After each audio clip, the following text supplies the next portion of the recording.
Hello, my name is Bethany Dario, and I'm the Director of Nutrition and Dietetics here at Bluffton University.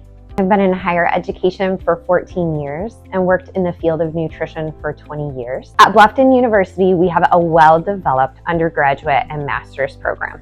And while these are two separate degrees, we do offer a 4+1 track where students are able to complete both within 5 years. Our master's program is a trimester program that begins with students coming to campus for coursework and 100 hours of experiential learning over the summer semester. The rotations that are part of our experiential learning include clinical rotations, outpatient rotations, food service, as well as community nutrition.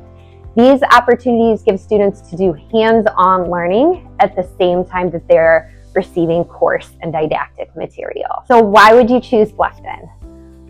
At Bluffton, we have small class sizes which allow students interaction with their faculty. Bluffton is proud of our state-of-the-art facilities, including our food lab that opened in 2023 and state-of-the-art biology and chemistry labs. We are pleased to offer students practical experience with hands-on learning. We hope to see your application to Bluffton University soon.